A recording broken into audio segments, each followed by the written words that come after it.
Shalom. Haleluya. Saya sungguh bersuka cita hadir di tempat ini pada malam hari ini, dan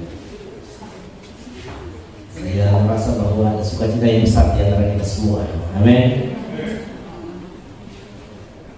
Kita menyanyi memuji Tuhan malam hari ini. Saudara mungkin ada yang merasa lama, saudara. Berdirinya juga cukup lama. Ini karena memang 2 tahun punya, saudara.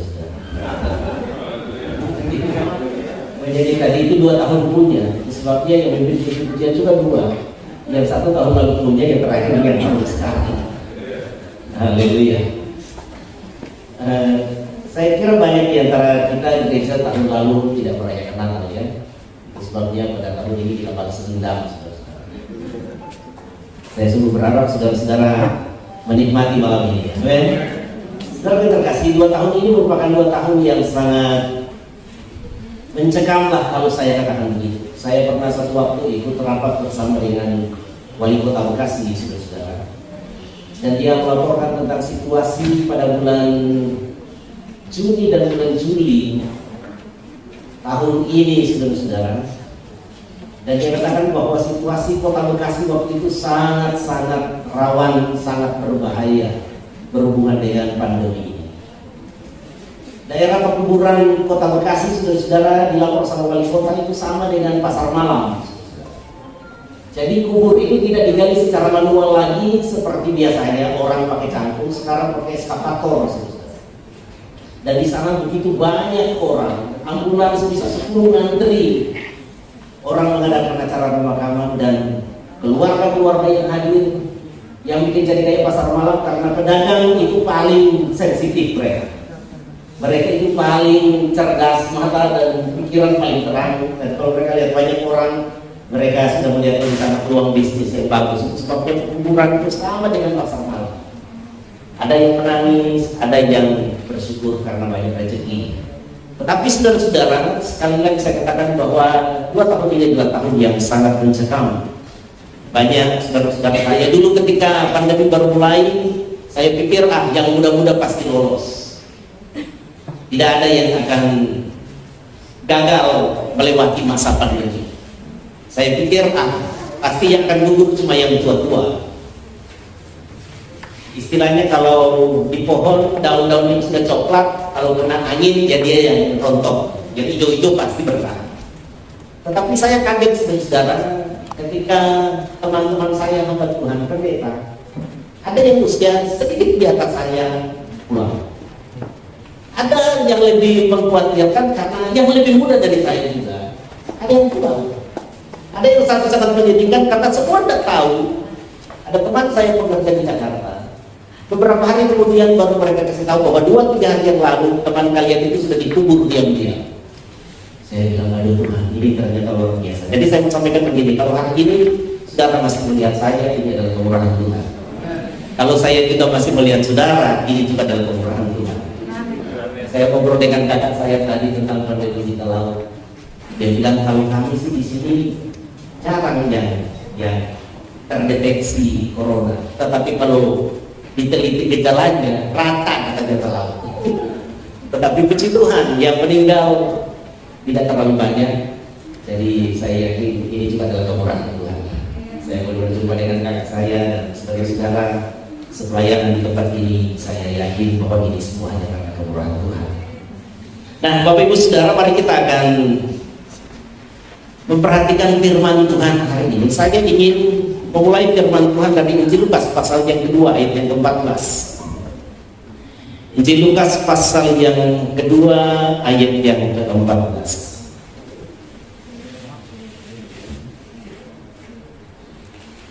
Kita membaca bersama. 2, 3. Kemuliaan bagi Allah di tempat yang maha tinggi, damai sejahtera di bumi di antara manusia yang berkenan kepadanya. Sekali lagi 2, 3. Kemuliaan bagi Allah di tempat yang maha tinggi, damai sejahtera di bumi di antara manusia yang berkenan kepadanya. Bapak Ibu Saudara, firman Tuhan ini datang kepada kelompok marginal yang ada di Bethlehem. Firman Tuhan ini datang kepada orang pinggiran, masyarakat bukan kelas 1, bukan orang-orang yang ada di sentral. Kalau kita katakan waktu itu desa Bethlehem, kalau sekarang ini kota Bethlehem yang ada di Palestina, kalau sekarang Bethlehem itu di Palestina. Tapi puji Tuhan sampai sekarang mereka punya ketentuan setiap wali kota Bethlehem harus orang Kristen. Jadi sampai sekarang memang di Bethlehem itu para pemimpinnya masih orang-orang Kristen. Itu sebabnya saya agak rasa lucu kalau Palestina dan Israel berperang, mereka menganggap orang Kristen dan orang Muslim berperang. Padahal Bethlehem itu bagian dari Palestina, saudara. Dan orang Kristen sangat banyak di Palestina.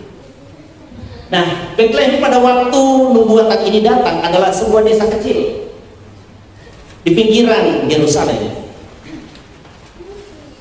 Dan di desa itu saudara-saudara ada orang-orang kaya, ada para pemimpin, ada elit di desa itu. Tetapi orang yang menerima firman yang barusan kita baca tadi, ini adalah kelompok marginal dari masyarakat yang ada di Bethlehem. Karena pada waktu itu saudara-saudara, ketika gembala-gembala ada di padang, itu adalah suasana yang tidak nyaman bagi setiap orang. Mengapa? Karena saya memang percaya juga bahwa Yesus itu lahir di bulan Desember. Dulu saya pikir tidak mungkin Yesus lahir di bulan Desember karena di padang penggembalaan tidak mungkin ada orang. Mengapa? Karena ada salju di sana. Tapi saya sudah 3 kali ke Yerusalem. Dan saya dapat berita dari yang terakhir kami pergi dengan kakak itu bulan Januari, itu musim lagi sangat dingin di sana. Tetapi saya baru tahu dengan pasti bahwa ternyata di Bethlehem hampir tidak pernah turun salju di bulan Desember. Jadi kalau saudara-saudara lihat Natal dihiasi salju, itu Natal Eropa, bukan Natal Bethlehem saudara yang banyak salju. Jadi bulan Desember yang banyak salju itu di Eropa, bukan di Bethlehem. Jadi saudara terkasih, saya yakin bahwa Yesus lahir bulan Desember dari banyak penelitian. Dari banyak penelitian, Yesus memang lahir di bulan Desember, lahir di bulan Desember. Dan suasana pada waktu itu seperti kami datang kemarin itu mungkin sebelumnya di antara 10 sampai 12 derajat Celcius. Itu untuk orang Sanyir dingin sekali. Dan bagi orang-orang kaya itu pun dingin. Mereka di padang pengembalaan, saudara. Saya yakin di waktu malam itu bos-bosnya tidak ada di sana, pemimpin-pemimpin tidak ada di sana. Yang ada hanya memang betul-betul para gembala. Apakah gembala-gembala kecil yang memiliki domba yang sedikit atau memang pekerja penggembala? Intinya mereka bukan orang-orang hebat, mereka bukan orang-orang yang luar biasa. Mereka adalah orang-orang di garis luar. Pulau laut di Indonesia juga bukan bagian sentral di Indonesia. Kita ada di margin Indonesia. Saya bersyukur di margin Indonesia ini orang Kristen ada di pusat dari masyarakat kita. Haleluya. Tetapi jemaat GPDI banyak start dari orang-orang marginal. Orang-orang yang bukan siapa-siapa. Dan apakah hal ini luar biasa? Tidak juga saudara-saudara. Karena memang sudah dinubuatkan oleh Tuhan bahwa orang-orang yang dipanggil oleh Tuhan adalah orang-orang biasa. Yakobus 2 ayat yang kelima berkata begini. Dengarkanlah hai saudara-saudara yang kukasihi. Bukankah Allah memilih orang-orang yang dianggap miskin oleh dunia untuk menjadi kaya dalam iman dan menjadi ahli waris kerajaan yang telah dijanjikannya kepada barang siapa yang mengasihi dia? Amin. Saudara yang terkasih, saya cuma mau sampaikan kalau ada di antara saudara merasa bahwa kita adalah orang-orang yang suka dipinggirkan, tidak dianggap istimewa, bukan orang-orang hebat, saudara bersukacitalah karena Tuhan datang untukmu. Katakan amin. Tetapi memang kalau kita pelajari kisah Alkitab bahwa Tuhan tidak hanya datang bagi orang marginal, dia juga datang bagi orang-orang yang ada di mainstream masyarakat. Di alur utama, di tempat-tempat yang paling terhormat. Tetapi memang prioritas bagi orang-orang yang sederhana itu ada di hati Tuhan. Itu sebabnya saya rindu bagi saudara-saudara yang merasa bahwa kita orang-orang telaut ada di margin Indonesia, santai aja. Karena sebenarnya di dalam Tuhan tidak ada yang namanya marginal. Tuhan mengasihi kita semua, katakan amin. Nah Bapak Ibu Saudara, bagi orang-orang yang seperti ini Tuhan berkata bahwa kemuliaan bagi Allah di tempat yang maha tinggi. Dan damai sejahtera di bumi di antara orang yang berkenan kepadanya. Saya akan mau sampaikan bahwa ada 3 tujuan Natal yang harus dicapai oleh setiap anak-anak Tuhan. Yang pertama, adalah hidupnya harus mempermuliakan nama Tuhan. Katakan amin. Di hari Natal itu harus ada kemuliaan bagi Tuhan. Hari Natal itu harus menjadi momentum untuk kita mengevaluasi diri kita. Apakah hidup kita itu memancarkan kemuliaan Tuhan? Apakah kalau orang berjumpa dengan kita, orang mempermuliakan Tuhan atau tidak? Saudara yang terkasih, ini dua hal yang berbeda. Saudara ketika memuliakan Tuhan seperti tadi, itu memang Tuhan mau. Tuhan mau kita memuliakan Dia, katakan amin. Tetapi Tuhan tidak mau hanya seperti itu. Tuhan mau hidup kita juga mempermuliakan namanya. Yaitu kualitas kehidupan kita, kondisi hidup kita, pengalaman-pengalaman kita. Karena Tuhan terlibat dalam hidup kita, karena Yesus hadir dalam hidup kita, maka orang mempermuliakan Tuhan. Jangan terbalik saudara-saudara. Anak-anak Tuhan rajin memuliakan nama Tuhan, tetapi ketika orang ketemu dengan kita, mereka menghina Tuhan. Kamu ini kalau di gereja loncat-loncat tinggi-tinggi. Mimpin pujian semangat. Tapi kalau sudah di rumah, jadi kuntilanak. Jadi anak setan. Jadi tuyul, jadi babi, jadi buaya. Jadi apa saja. Saya rindu saudara-saudara, orang ketika melihat kita, berjumpa dengan kita, berinteraksi dengan kita, orang selalu memuji Tuhan. Istri yang punya suami, seorang anak Tuhan berkata, puji Tuhan, saya dapat suami sama dengan anak. Bukan pesoe sekali kita. Ya betul, kita salah pilih. Kita pikir anak Tuhan, anak setan kotek anak. Saudara yang terkasih, kata-kata seperti itu sering sekali kita ketemukan di dalam kehidupan kita sehari-hari. Tuhan tidak mau seorang anak Tuhan itu hanya mempermuliakan nama Tuhan. Tuhan mau hidup anak Tuhan itu mempermuliakan nama Tuhan. Cara berbicaranya mempermuliakan nama Tuhan. Cara berbisnisnya mempermuliakan nama Tuhan. Kalau dia jadi pejabat, cara dia menjalankan amanah dari rakyat melalui undang-undang, dia menjalankan itu dengan mempermuliakan nama Tuhan. Haleluya, kalau hidup seperti itu pasti dahsyat dan luar biasa. Yang paling parah kalau pelayan Tuhan hidupnya tidak mempermuliakan nama Tuhan. Ini parah sekali bapak-bapak pendeta. Ada satu bapak pendeta lagi berkhotbah, istrinya lagi di belakang. Ketika dia lagi khotbah, jemaat bilang amin. Dia bilang begini, itu dia khotbah itu. Sama dengan dia Pak Veto di rumah. Jadi orang-orang di sekitarnya langsung lihat ibu ini dan khotbah selanjutnya dari bapak pendeta itu tidak memberkati ibu ini. Dan teman-teman yang di sekitarnya, termasuk saya. Karena saya lihat, begitu kota ini orang. Jadi saya menantang Bapak Ibu yang hamba Tuhan untuk tidak hanya mempermuliakan Tuhan, tetapi hidupmu harus menjadi kemuliaan bagi nama Tuhan. Di mana itu? Nomor satu di keluarga kita. Ada cerita dulu kan, ada pendeta yang lagi berkhotbah. Setelah habis kebaktian, dia lihat ada koper banyak di dekat pintu gereja. Lantas dia tanya begini, ini siapa pakai koper? Dia baru habis tanya, dia perhatikan koper itu dan dia kenal semua koper dia. Lantas dia tanya, siapa yang bawa ini? Istri dan anak-anaknya sudah berdiri di samping dan bilang begini, angkat tangan, kami yang bawa Pak. Kok kenapa dibawa ke gereja? Mulai hari ini kami tidak akan tinggal di pastori lagi. Kami akan pindah tinggal di gereja. Suaminya kemudian nanya, mengapa kalian mau tinggal di gereja? Soalnya kalau di gereja Papa sama dengan Tuhan Yesus. Senyum-senyum terus. Biar orang bikin salah terus memaafkan. Haleluya, amin. Papa punya kata-kata lembut. Baru kalau Papa sepulang di pastori, rupa setan kata. Jadi kami putuskan untuk tinggal di gereja. Tapi di lautnya tidak ada begitu ya. Semua pendeta di gereja menyenangkan keluarga, di rumah juga menyenangkan keluarga. Semoga. Tapi saya percaya di sini semua bagus. Amin. Nah yang kedua saudara-saudara, sebenarnya tujuan Tuhan dalam perayaan Natal adalah kita mengingat bahwa Dia datang untuk memberikan damai bagi kita. Menghadapi pandemi ini saya berharap semua kita hidup dalam damai. Katakan amin. Nah, sekarang kita bersyukur karena pandemi sudah hampir berlalu. Tetapi yang saya perhatikan banyak yang membunuh orang itu adalah kehilangan damai sejahtera. Jadi ketika napasnya mulai sesak, ada orang bilang semua mati nggak? Oh tambah sesak ada napas. Bahaya sekali, virus apa yang kenapa? Oh saudara-saudara, semakin dia tidak damai, semakin berbahaya. Tetapi orang-orang yang hatinya tetap damai, sekalipun banyak masalah, virus datang, mereka tetap bisa bertahan. Tapi itu yang mulai ketakutan, mulai terintimidasi, dia tarik nafas lagi. Waduh, dia sudah terbayang kubur. Oh, saudara-saudara, cepat sekali lewat itu. Tetapi orang yang penuh damai sejahtera, dia akan tetap tabah sekalipun dalam tantangan dan pergumulan. Haleluya. Para pebisnis yang penuh dengan damai, dia akan berbisnis dengan berhasil. Mengapa? Hanya orang-orang yang kehilangan damai sejahtera yang kemudian otak liciknya mulai bekerja.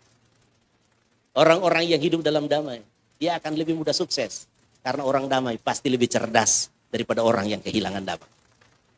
Amin. Nah, pemain bola aja saudara-saudara. Itu yang Totofore DP kaki tendang bola mana bisa masuk. Tetapi yang damai, yang tenang, dia bisa menggecok kiper dengan baik. Saudaraku yang terkasih, Tuhan datang. Tuhan mau engkau hidup dalam damai. Katakan amin. Damai di keluarga, damai dengan diri sendiri, damai dengan masyarakat, itu Tuhan mau. Karena di sana ada kebahagiaan dan keberhasilan. Damai sejahtera itu bisa satu paket, bisa dua. Jadi saya kadang-kadang suka pisahkan. Damai itu artinya suasana, tetapi sejahtera itu adalah fasilitas. Saya rindu anak-anak Tuhan juga menikmati kesejahteraan. Ya. Jadi di Indonesia kan ada keluarga sejahtera, ada keluarga prasejahtera. Saya mau katakan begini, dalam kasih sayang Tuhan, ada niat Tuhan untuk mensejahterakan engkau. Katakan amin. Jadi saudara-saudara yang terdampak bisnisnya dengan pandemi, tapi kalau saya lihat jemaat GPD Sahabat kayaknya enggak ya. Buktinya tadi loncat-loncat semua tuh. Pandemi boleh datang, tetapi anugerah Tuhan lebih dahsyat dari pandemi. Haleluya. Puji Tuhan. Saudara yang terkasih, percayalah dalam kasih sayang Allah, dia peduli juga dengan kehidupan jasmaniamu. Katakan amin. Saya memperjuangkan kehidupan rohani anak saya, tetapi saya juga memperjuangkan kehidupan jasmania mereka. Saya fokus pada mereka supaya cinta Tuhan, tetapi saya juga fokus pada mereka untuk punya kualitas hidup yang baik. Tidak mungkin saudara-saudara, saya hanya peduli mereka rajin ibadah, rajin baca Alkitab, rajin berdoa, rajin melayani, saya tidak peduli sepatu mereka. Tidak. Saya tidak peduli persekolahan mereka. Tidak. Saya tidak peduli baju mereka. Tidak, saudara-saudara. Di dalam kasih sayang saya ada semuanya. Haleluya. Nah, sedangkan kita manusia begitu, apalagi Tuhan. Tuhan pasti akan mensejahterakan kita. Katakan amin. Tetapi di dalam firman Tuhan ini kita dapati ternyata untuk menikmati semua itu ada pengkondisian. Pengkondisiannya apa? Berkenan. Harus berkenan kepada Tuhan. Nah, hari ini Bapak Ibu Saudara, saya ingin mengajak saudara untuk melihat satu pribadi yang termarginalkan di Yeriko.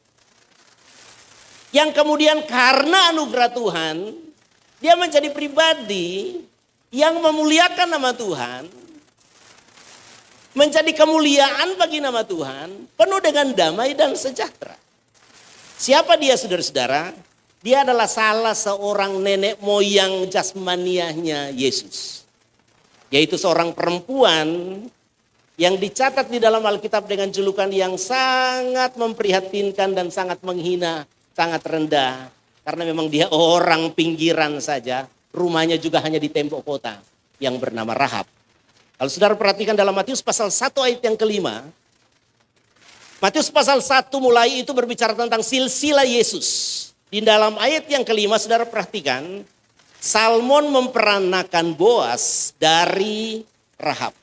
Salmon memperanakan Boas dari Rahab.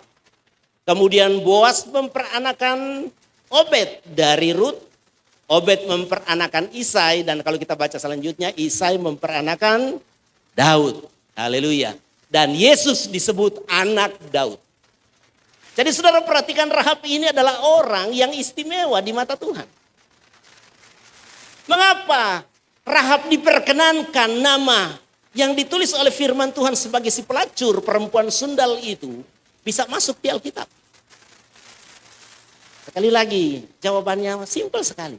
Karena dia diperkenankan. Kalau Tuhan tidak perkenankan, tidak akan ada pengilhaman datang dan menulis nama Rahab di Alkitab. Begitu banyak orang hebat di zaman itu. Dalam ribuan tahun waktu penulisan Alkitab, banyak orang luar biasa. Tetapi banyak di antara mereka yang terlupakan sejarah. Tetapi saya mau katakan begini, sampai dunia ini runtuh, nama Rahab tetap akan disebut orang. Mengapa? Karena dia pribadi yang diperkenankan. Haleluya. Saya rindu saudara-saudara di tempat ini Tuhan menemukan orang-orang marginal. Orang-orang yang tidak dianggap orang. Orang-orang yang tidak dihormati.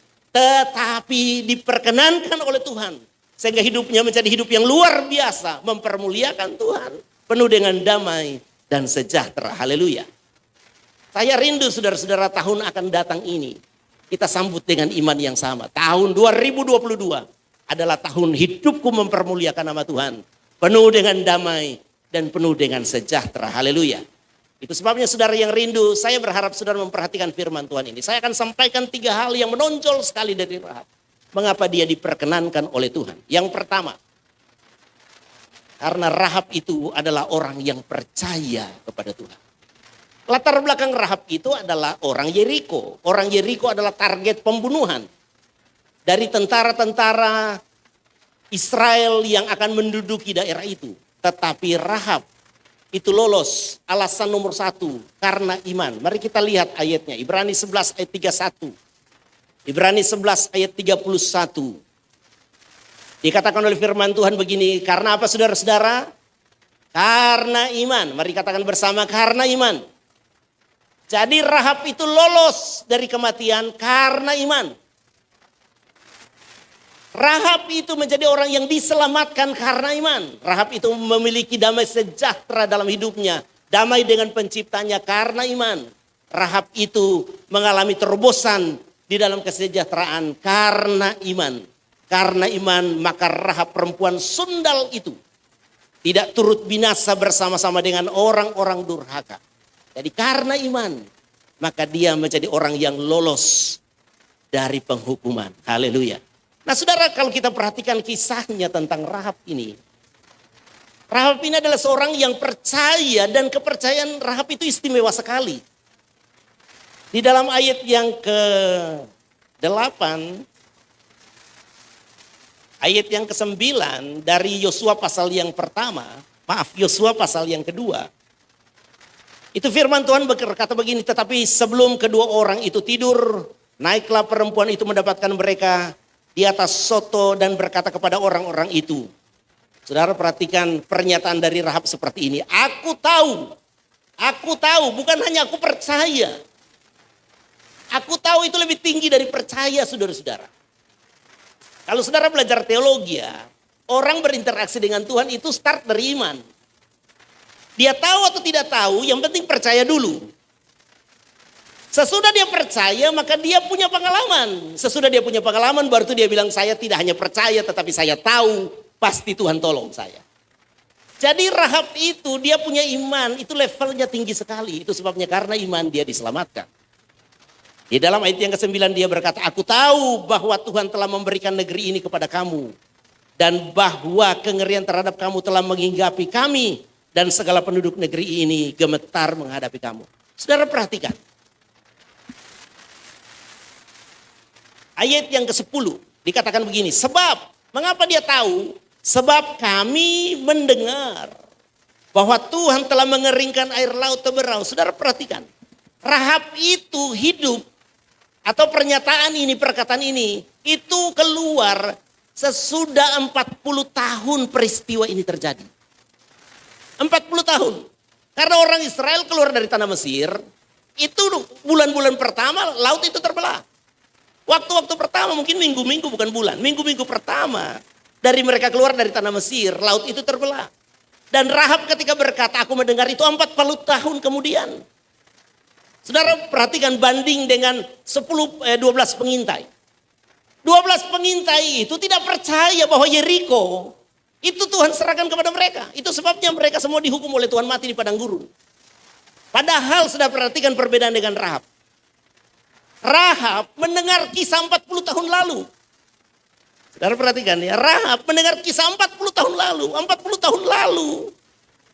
Kami mendengar bahwa orang Israel dibawa oleh Tuhan melewati laut teberau dalam kondisi yang kering. Ini orang 40 tahun lalu disuruh mengintai tanah Kanaan. Mereka bukan mendengar. Sekali lagi saudara perhatikan, mereka bukan mendengar. Mereka yang berjalan di laut kering itu saudara-saudara. Mereka bukan orang yang mendengar bahwa laut itu terbelah menjadi dua. Bahwa ada angin timur yang keras. Kemudian membuat laut itu jadi kering. Mereka bukan mendengar.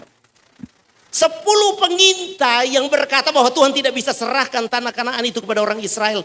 Adalah saksi sejarah, pelaku sejarah. Mereka yang berjalan di laut kering. Mereka yang melihat air menjadi tembok. Mereka kemudian yang melihat tentara Firaun dibenamkan di tengah laut. Mereka melihat, tetapi mereka tidak percaya. Itu sebabnya mereka kehilangan hidup yang mempermuliakan nama Tuhan. Kehilangan hubungan yang damai dengan Tuhan. Itu sebabnya Tuhan bunuh mereka semua. Tuhan tidak izinkan masuk di tanah Kanaan. Mengapa? Karena masalah percaya. Saya sungguh berharap anak-anak Tuhan, di hari-hari ini kita punya iman yang diperbarui. Iman yang terus bertumbuh, bahwa bagi Tuhan tidak ada perkara yang mustahil. Mari bilang sama teman, jangan kalah sama Rahab, perempuan sundal itu. Saudara perhatikan, itu 10 pengintai yang kemudian Tuhan marah sekali sama mereka. Sampai gara-gara 10 orang ini, orang Israel, Tuhan tidak izinkan masuk tanah Kanaan, satu generasi saudara-saudara. Itu bukan pelacur, saudara-saudara. Itu bukan hansip di satu kampung, bukan. Bukan warga pinggiran. 10 orang itu adalah 10 pemimpin suku Israel. Saya mau katakan hati-hati para pemimpin. Kadang-kadang orang-orang pinggiran lebih punya iman daripada saudara. Kita harus punya iman lebih baik daripada orang-orang yang kita pimpin. Karena kalau kita tidak punya iman, kita mau bawa kemana orang-orang kita? Saudara yang terkasih, jadilah pemimpin yang percaya sungguh kepada Tuhan. Saya di Bekasi, saya ikut wali kota. Wali kota bilang buka gereja, saya langsung buka. Saya enggak mau ada jemaat lebih berani dari saya. Karena ada satu gereja, jemaatnya sudah pengen kebaktian, pemerintah sudah izinkan, pendetanya takut.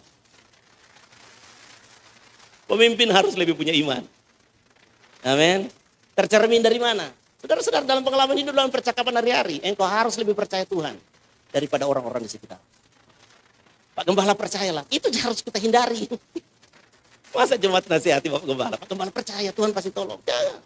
Gembala yang mesti bilang sama jemaat, kita mesti percaya Tuhan pasti tolong. Amin, itu begitu.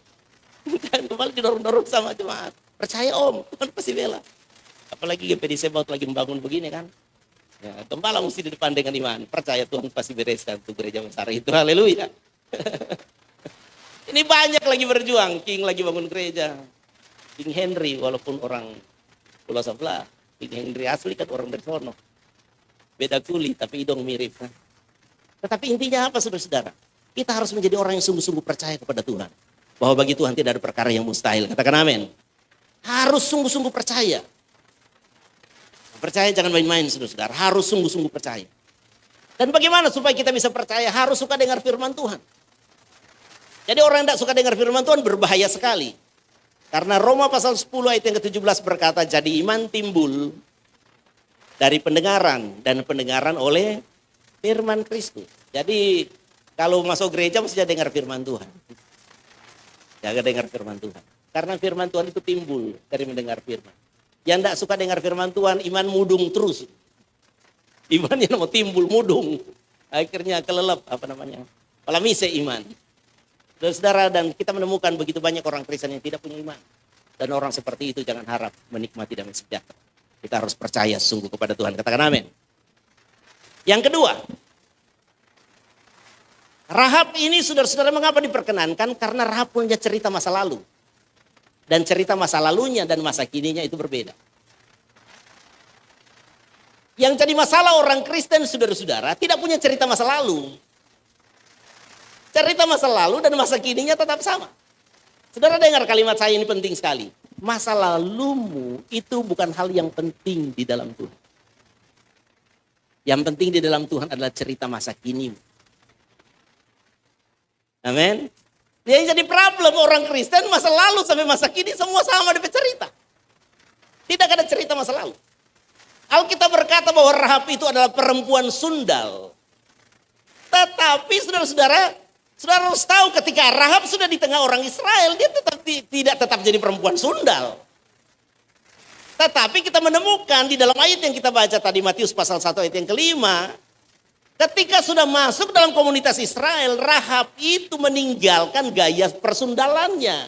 Dia menjadi istri seorang tokoh di Israel yang bernama Salmon. Saudara bayangkan kalau Rahab tidak meninggalkan gaya hidup masa lalunya. Masa Salmon mau menikah? Dan menurut para ahli teologi, salah satu pengintai yang diutus ke Yeriko adalah Salmon. Jadi Salmon adalah pemimpin di Israel. Itu sebabnya saudara-saudara garis keturunan muncul sampai di Daud dan Yesus. Karena Salmon bukan orang sembarang. Kenapa Salmon sekali lagi mau menikah dengan Rahab? Karena Rahab punya cerita masa lalu. Dulu memang saya pelacur. Tetapi hari ini saya tidak. Dulu saya orang Yeriko yang berdosa. Tetapi hari ini saya percaya sungguh kepada Tuhan. Dulu saya, tetapi hari ini saya sudah berubah. Saudara, apakah kebenaran ini hanya untuk Rahab? Tidak. Ini untuk orang Kristen seluruhnya. Itu sebabnya Roma pasal 6 ayat 17 berkata begini. Roma 6 ayat yang ke-17. Tetapi syukurlah kepada Allah. Dahulu memang kamu hamba dosa. Dan saya berharap kita semua punya cerita masa lalu. Dahulu saya memang hamba dosa. Tetapi sekarang, haleluya. Ini harus sama dengan firman Tuhan ini. Tetapi sekarang kamu dengan segenap hati telah mentaati pengajaran yang telah diteruskan kepadamu. Ini harus jadi jalan hidup orang Kristen, saudara-saudara. Punya cerita masa lalu. Dan saudara, saya mau sampaikan, yang hebat di dalam Tuhan, cerita masa lalumu tidak penting. Cerita hari ini yang penting. Kalau dulu tukang bakonti, tukang mangawusu, hari ini harus punya cerita yang berbeda. Jangan masih tetap sama. Dulu kita suka bamabo, sekarang masih terus masalah tambah gas, bahaya. Dulu tukang tampar istri, sekarang kita jaga tumbuh pada dia. Jangan sama dengan tamang cerita kita. Dia pulang dari Bekasi ke Minahasa di kampung. Lantas dia bilang begini, kita ketemu dengan Bapak Kepala Desa dan Bapak Kepala Desa bilang begini. Dulu tuh orang jaga makan daging, baru sekarang so nyanda. Jadi jaga makan apa Bapak? Sekarang kurang jaga makan tawa. Jadi so nyanda jaga makan daging, kurang jaga makan tawa. Menurut saudara mana lebih bahaya?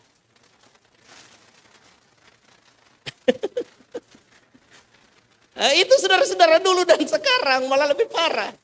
Saudara harus punya cerita masa lalu, katakan amin. 1 Korintus 6 ayat yang ke-11. Dan beberapa orang di antara kamu demikianlah dahulu. Tetapi kamu telah memberi dirimu disucikan, katakan amin.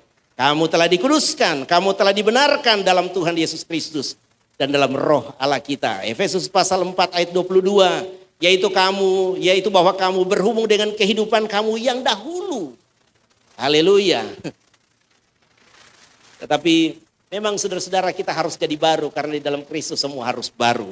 2 Korintus 5 ayat yang ke-17 mari kita baca bersama 2-3. Jadi, saya tunggu di media dulu muncul supaya bisa membaca bersama. 2 Korintus pasal yang kelima ayat 17.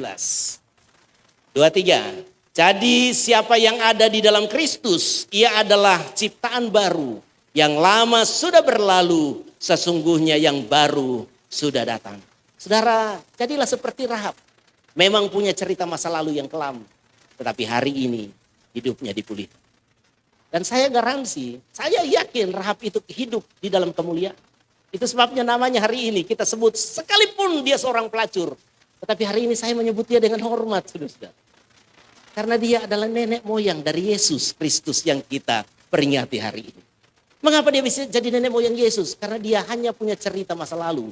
Tetapi sesudah dia jadi orang Israel, dia hidup di bawah hukum yang sesuai dengan firman Tuhan. Haleluya. Yang terakhir saudara-saudara. Ini karena kita semua nyanyi lama jadi khotbah enggak usah terlalu lama. Episode lama juga ya. Oke, yang terakhir dari khotbah hari ini. Mengapa Rahab menjadi orang yang dipulihkan? Karena Rahab adalah seorang pribadi yang bukan punya karakter safety player. Dia bukan seorang pemain aman, saudara-saudara.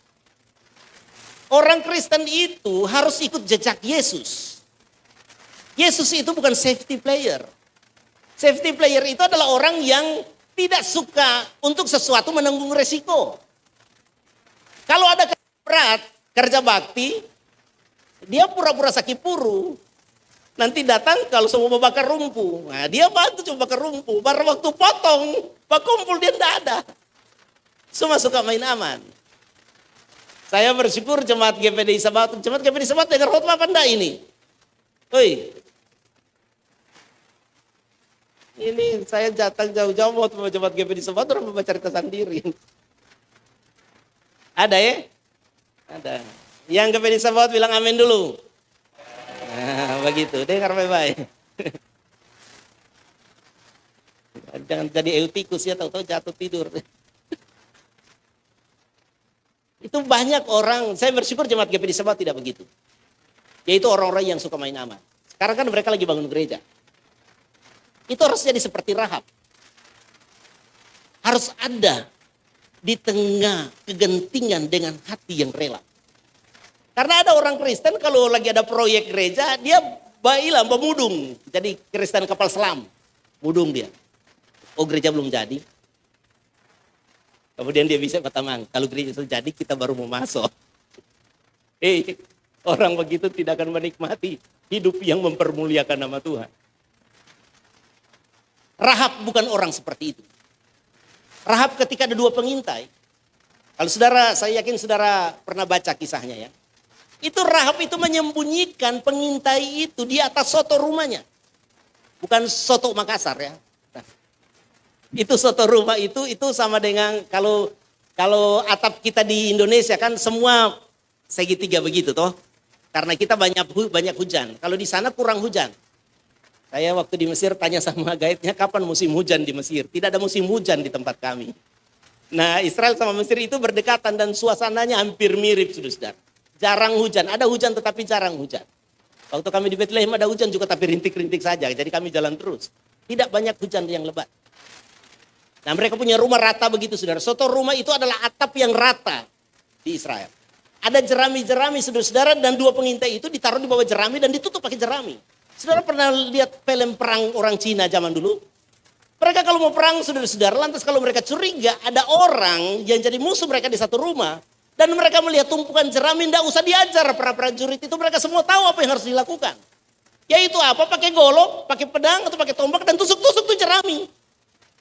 Itu sudah biasa kita lihat saudara-saudara. Jadi apa yang dikerjakan Rahab itu simpel sekali sebagai seorang yang mau menyelamatkan mata-mata. Saya mau katakan sangat beresiko. Tetapi mengapa Rahab diperkenankan Tuhan? Karena Rahab perempuan yang sekalipun sundal, itu punya hati yang rela nanggung risiko.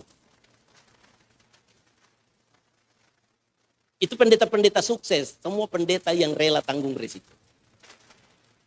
Pendeta Hugo ini saya bersyukur, dia masih ada di Talaut dan diberkati Tuhan. Coba tanya pada dia waktu dia di Kerawang.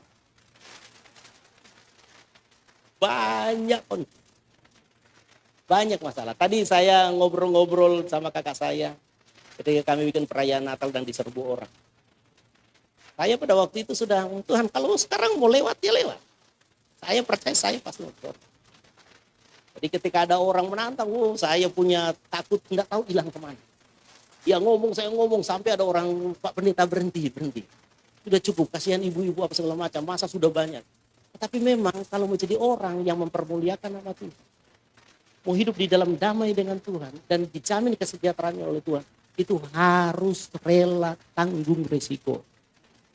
Mau jadi orang Kristen tidak bisa santai-santai, cemen, lemah. Kita sih mau datang ke gereja. Marmai tua mata melenda. Tahu mata melenda ya? Tahu mata melotot. Jadi kita langsung tukar baju lagi tidak jadi. Ya Tuhan tahulah bagaimana istri saya. Istri saya kan kalau di laut gorango dia. Saudara-saudara baru istri mata melotot sudah tidak jadi ke gereja. Ada kan orang bilang begini, banyak suami-suami sebenarnya adalah orang-orang jujur yang tidak mau korupsi di pemerintahan. Tetapi ketika DPM itu bilang pap, terpaksa diambil. Saya mau katakan begini, bahwa kita kalau mau jadi orang yang diberkati dan memberkati, kita harus jadi orang yang siap tanggung resiko. Sedangkan mau datang kemari kan mesti tanggung resiko. Saya sudah dari Pulau Enggano sudah. Naik pesawat ya kecil ya kayak zaman dulu kita di sini. Saudara, tetapi memang kalau mau menginjil, mesti siap tanggung resiko. Saya dalam 10 hari 5 kali swab ya. Mesti. Jadi saya sudah 5 kali ditusuk hidung ini dalam 10 hari terakhir. Kita semua harus siap tanggung risiko. Tidak boleh kita jadi orang yang cemen, yang cengeng, yang gampang sekali dikalahkan. Kita harus jadi seperti Rahab. Mengapa Tuhan pilih Rahab? Karena Tuhan butuh orang-orang seperti Daud, lahir dari rahim yang benar. Haleluya. Mengapa Daud menjadi orang hebat? Karena neneknya Rahab. Coba kalau Rahab cengeng, cucunya juga cengeng. Itu sebabnya ketika ada Goliat datang, oh Daud punya hati neneknya. Dulu aja nenek kita berani sembunyi orang, sekalipun taruhannya nyawa. Oh sekarang Goliat, saya juga sama. Yesus harus juga punya hati seperti itu. Kalau Yesus tidak punya hati seperti neneknya secara manusia, ya dia tidak datang ke dalam dunia mati di kayu salib menebus dosa kita. Dia mau enak-enak saja. Dan saya mau katakan begini, semakin hebat tantangan yang engkau rela di sana membayar harganya, semakin mulia hidup. Haleluya. Seorang yang cuma kalahkan lawan di RT, ya cuma dapat kemuliaan RT. Tetapi kalau dia rela untuk menghadapi lawan yang berat, sekalipun dia harus kerja keras dengan pengorbanan yang hebat, kemuliaannya juga dahsyat. Haleluya. Kalau saya, saudara-saudara, ya cuma mau enak-enak datang di Lirung teruskan kerja papa. Ya paling tinggi saya ketua wilayah di sini. Ya, paling tinggi saya ketua wilayah. Di Talaut persaingan susah kan. Tapi saya pengurus harian MD Jawa Barat. Rela untuk menanggung semua resiko. Saya perhatikan, saudara lihat begini, para pebisnis di Bekasi. Itu yang kaya-kaya, hampir semua orang tidak sekolah. Yang sekolah jadi pegawai dari orang tidak sekolah. Kan lucu kenyataan di dalam dunia bisnis itu. Rahasia di mana? Bob Sadino bilang begini, hanya orang bodoh yang bisa sukses. Itu semua kamu jangan jadi orang pintar. Bob Sadino bilang begitu. Saudara pasti tahu Bob Sadino siapa. Mengapa? Karena orang sukses itu banyak terlalu berpikir risiko. Dan dia tidak berani untuk melangkah. Saya berharap anak-anak Tuhan di tempat ini, mari kita agak sedikit bodok-bodok saja di dalam Tuhan. Kalau mau maju-maju saja, Tuhan pasti serta. Kayak lagu kita zaman dulu, maju-maju saja, Tuhan selalu serta. Oh, mesti begitu. Kalau mau pelayanan lakukan anggap Joning tahu. Kalau sudah mau pikir, waduh kalau tangkalam, ikan korang mau gigi, suntung mau isap, waduh susah. Nggak jadi. Kalau mau bangun gereja sudah hitung-hitung tuh sampai jemaat berapa, bisa berkorban berapa, tidak ada yang mau jadi. Kita harus berani tanggung resiko. Haleluya. Yesus itu singa dari Yehuda, bukan bebek dari Yehuda. Amin. Yang coba jaga iko belakang, yang tidak berani berterobos. Kita harus jadi raja wali yang berani terbang sendiri. Haleluya. Bukan ayam yang gampang sekali sembunyi pak mama pekile-kile. Rahab bukan orang seperti itu. Daud bukan orang seperti itu. Yesus juga bukan orang seperti itu. Kita harus jadi orang yang punya hati berani. King ini jangan cuma nama King ya. Harus berani. Harus berani. Siap tanggung resiko. Dan saya mau katakan begini, orang seperti ini akan mempermuliakan. Kalau lebih detail kita cerita tentang Daud, tentang Daniel, tentang Sadrak, Mesak, Abednego. Bayangkan Sadrak, Mesak, Abednego dan Daniel. Waduh, mereka orang yang raja terbesar waktu itu sampai mau sembah sujud. Mengapa? Karena mereka orang-orang yang siap tanggung risiko. Jangan jadi safety play. Pemain aman, suka bersembunyi. Kalau bahasa orang Talaut dulu suka pancuri tulang. Jangan sudah. Bagi DP kepala. Ambil yang betul. Siap tanggung risiko di dalam Tuhan. Engkau pasti hidup di dalam kasih karunia Allah. Haleluya. Saya jemput saudara berdiri, saya rindu berdoa bagi saudara semua malam ini.